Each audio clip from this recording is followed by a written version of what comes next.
काफिला आगे बढ़ रहा है। पहले देखिए पुलिस की एक गाड़ी है, प्रयागराज पुलिस की गाड़ी, उसके पीछे एक और आपको गाड़ी नजर आ जाएगी, उसके पीछे प्रिजनर वैन आपको नजर आएगा और उसके पीछे भी एक गाड़ी, यानी 3 से 4 पुलिस की गाड़ियां, प्रयागराज पुलिस की गाड़ी, और यहाँ प्रिजनर वैन जो है उसमें अतीक और अशरफ मौजूद है। 10:30 बजे का जो वक्त बोला जा रहा था, ठीक उसी वक्त पर देखिए प्रयागराज की तरफ हम रुख कर रहे हैं और इसी रोड पर चलते हुए समझ जाइए राकेश किस तरीके से दिल की धड़कनें आज बढ़ी हुई है। अतीक की बीपी क्यों हाई हुआ, उसी को नैनी जेल के भीतर से रहकर किस तरीके से ये दूसरों की बीपी हाई करता था, वही नैनी जेल के भीतर अपना ये साम्राज्य चलाता था, वही मुर्गा खाता था। अब इसके गुर्गे जो हैं जब ये नैनी जेल के भीतर होता था तो किस तरीके से नैनी जेल के भीतर पहुंच जाते थे किसी न किसी क्राइम को करके। इसका खानसामा जो है वो पहुंच जाता था इसके लिए खाना बनाने के लिए, वहां से फोन करके धमकियां देके लोगों की बीपी बढ़ाने वाला अतीक अहमद, आज उसकी बीपी जो है उसी जेल में बढ़ जाती है। डॉक्टर आते हैं, जांच करते हैं और जब उसे मेडिकली फिट पाया गया है तो देखिए किस तरीके से काफिला लेकर अतीक और अशरफ को निकला है। जानकारी ये भी मिल रही है कि अशरफ ने रोजा रखा है, हालांकि अतीक ने रोजा नहीं रखा है, ऐसी भी जानकारी है।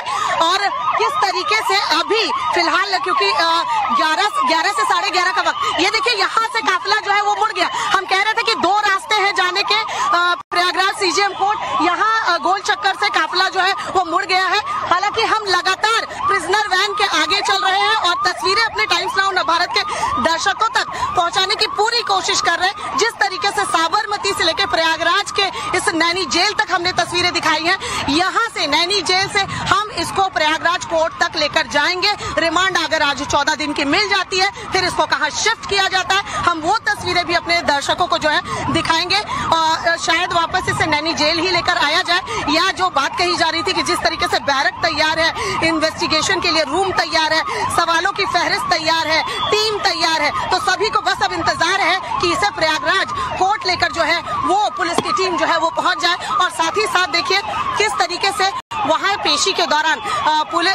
वकीलों की तरफ से जो तमाम बातें वो रखी जाती है। हालांकि अतीक बार बार डिनाई करता आ रहा है कि उमेश पाल हत्याकांड में उसका किसी तरह का कोई हाथ नहीं है, वो जेल के भीतर था, 6 साल से जेल के भीतर बंद है, वो कैसे साजिश रच सकता है। लेकिन शाइस्ता परवीन का फोन करना, अशरफ से उसकी बातचीत होना, तो असद का इन्वॉल्वमेंट, जिस तरीके से उसके गुर्गे एक्टिव थे, अखलाक के यहाँ गुड्डू मुस्लिम का पहुंचना, उसकी बहन आयशा नूरी का इसमें इन्वॉल्व होना, ये सब इसी ओर इशारा कर रहा है कि अतीक ने ही जेल के भीतर से साजिश रची थी उमेश पाल की हत्या की।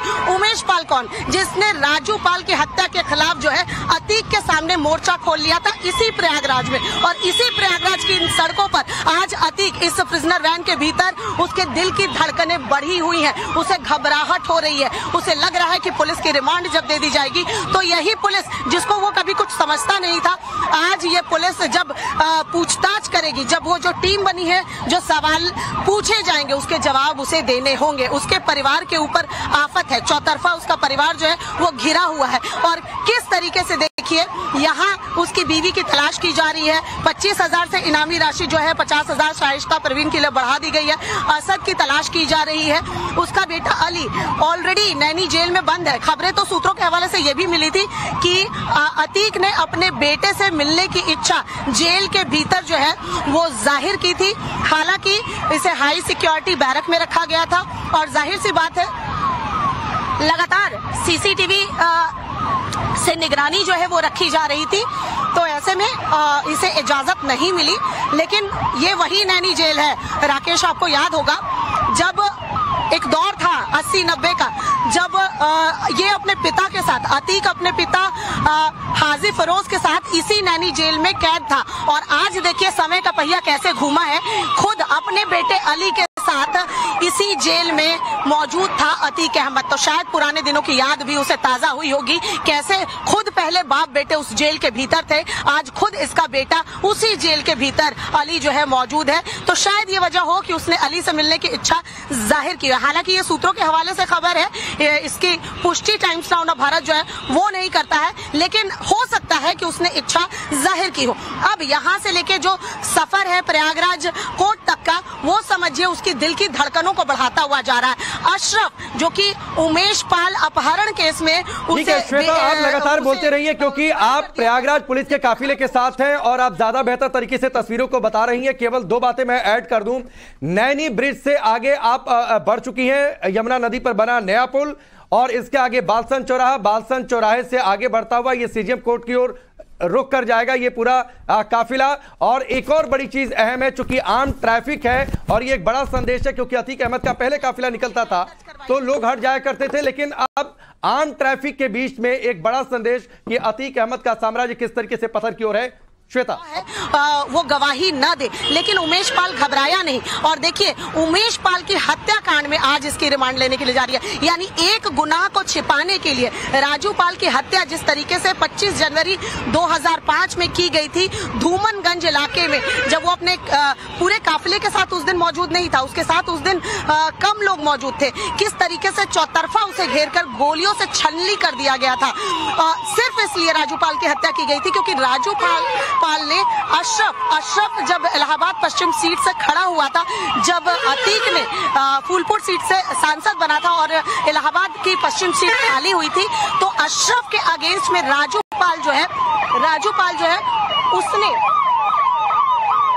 एक मिनट माफ कीजिएगा, ये काफिला जिस ओर मुड़ रहा है हमें भी उस ओर मुड़ना पड़ रहा है, इसीलिए थोड़ी सी परेशानी हमें जरूर हो रही है, लेकिन फिर भी देखिए हम पूरी कोशिश कर रहे हैं कि टाइम्स नाउ नवभारत पर दर्शकों को हम पल पल की अपडेट दें कि कैसे ये सफर जो है प्रयागराज के नैनी जेल से जो है प्रयागराज सीजीएम कोर्ट तक का अतीक और अशरफ पूरा करते हैं। हाँ, तो मैं कंटिन्यू यहाँ से करूंगी कि अशरफ जिसे आज अतीक के साथ ले जाया जा रहा है, इसी अशरफ के अगेंस्ट में राजू पाल जो है वो इलाहाबाद पश्चिम सीट से खड़ा हुआ था, और न सिर्फ खड़ा हुआ बल्कि उसने जीत भी जो है वो हासिल कर ली थी उस सीट से।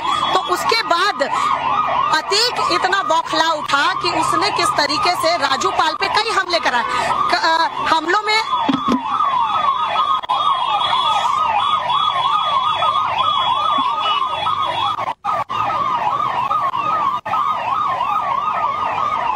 बड़ी तस्वीर जो लगातार श्वेता आपको दिखा रही हैं, जो कि प्रयागराज पुलिस के उस काफिले के ठीक आगे हैं, प्रिजन वैन के बिल्कुल साथ हैं, जो कि अतीक अहमद को लेकर जा रही है सीजीएम कोर्ट। नैनी ब्रिज से आगे काफिला बालसन चौराहे की ओर बढ़ चुका है। विनोद भी हमारे साथ जुड़े हुए हैं जो कि इस काफिले के ठीक पीछे हैं।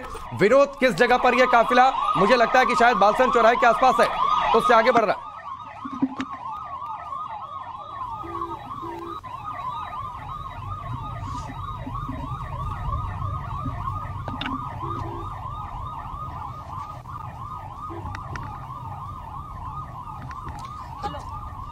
जी बिल्कुल, देखिए इस वक्त हम जो है वो उस काफिले के पिछले हिस्से में है, पीछे की तरफ से उस काफिले के पीछे चल रहे हैं, और ये काफिला जो है लगातार सीजीएम कोर्ट की तरफ बढ़ रहा है। चूंकि दिन का वक्त है और ट्रैफिक जो है वो नॉर्मल है, कहीं रोक के ट्रैफिक को इस काफिले को नहीं निकाला जा रहा, जैसे कि अमूमन देखा जाता है कि काफिले को रोकने के लिए ट्रैफिक को मूवमेंट को रोक दिया जाता है।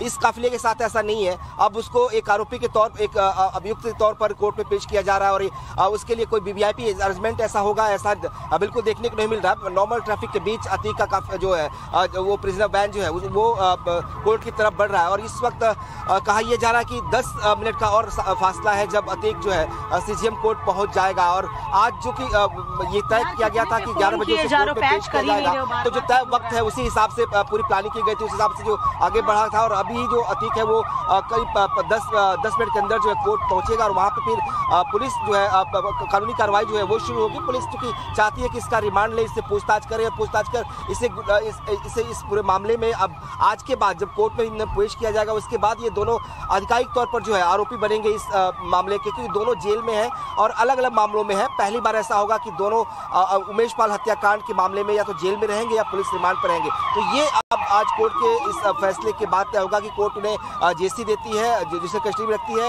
या फिर पीसीआर पुलिस कस्टडी रिमांड देती है। माना जा रहा है कि पुलिस कस्टडी रिमांड देने की तैयारी है। पुलिस चाहती है कि उसे रिमांड पर लिया जाए, उससे पूछताछ किया जाए, और पूछताछ के बाद जो फैक्ट्स है उससे जो इकट्ठे किए जाए। साथ ही पुलिस को अभी भी उमेश पाल हत्याकांड में कोई बड़ा एविडेंस नहीं मिला है, कोई सॉलिड एविडेंस जिसे कहते हैं वो रिकवरी नहीं हुई है। तो ये रिमांड पर लेकर रिकवरी करने की कोशिश जरूर होगी। पुलिस चाहती है कि इन्हें रिमांड पर लिया जाने के बिना पर पूछताछ और इनके बिना पर जो है कुछ रिकवरी जो वेपन्स का इस्तेमाल हुआ था इस हत्याकांड में, कोई वेपन अभी बरामद नहीं हुआ, तो वो बरामद करना बहुत जरूरी है। इसीलिए पुलिस का इनका रिमांड पर लेना भी जरूरी है। माना जा रहा है कि आज कोर्ट में अर्जी लगाई जाएगी 14 दिन के रिमांड पर और शायद कोर्ट इन्हें कम से कम 10 दिन की रिमांड ग्रांट करे। मिनट का रास्ता अभी फिलहाल जहां पर हम मौजूद हैं प्रयागराज सीजीएम कोर्ट, यहां से मात्र 10 मिनट का रास्ता है और तस्वीरें लगातार टाइम्स नाउ नवभारत पर हम आपको दिखा रहे हैं कि देखिए किस तरीके से ये जो मेरे पीछे आप काफिला देख रहे हैं वो मूव करता हुआ जा रहा है। हालांकि परेशानी बहुत आ रही है, मैं ये नहीं कहूंगी क्योंकि मुझे अपने स्टूडियो की आवाज नहीं पहुंच रही है, लेकिन हमने अपने दर्शकों से वादा किया है टाइम्स नाउ नवभारत पर हम पल पल की तस्वीर दिखाएंगे। अतीक को जब तक रिमांड नहीं मिल जाती, टाइम्स नाउ नवभारत इस बड़ी कवरेज पे बना हुआ है। हमने साबरमती से दिखाया पल पल की अपडेट, किस तरीके से उसको लेकर वहां से पुलिस जो है 11 अप्रैल को निकली थी, 2:30 से 3 बजे का वक्त, वहां से हमारे सहयोगी पल पल की तस्वीर दिखा रहे थे। रात के अंधेरे में भी हमारे सहयोगियों ने जो है आपको तस्वीरें दिखाई राजस्थान से और मध्य प्रदेश से कि किस तरीके से काफिला वहां से गुजरते हुए जब कल सुबह 7:40 में झांसी में एंट्री ली रक्षा टोल ब्रिज पर, तो वहां से लगातार हम उसको फॉलो कर रहे हैं। फॉलो करते हुए हमने तब तक सांस नहीं ली जब तक उसे नैनी जेल हमने नहीं पहुंचाया, और नैनी जेल से आज सुबह देखिए जब शुरुआत हुई है तो काफी मुश्किल है। पुलिस की तैनाती आपको नजर आ रही होगी, हर जगह पर काफिले को पास दिया जा रहा है, ट्रैफिक को रोका जा रहा है। इस वक्त काफी ट्रैफिक सड़कों पर है, लेकिन अब देखिए 8 मिनट का वक्त है और सीजीएम कोर्ट के बाहर भी हमारे सहयोगी विद्या जो है वो मौजूद है, वहां से तस्वीर दिखाएंगे। लेकिन 8 मिनट तक इस तस्वीर को जरा गौर से देखिए,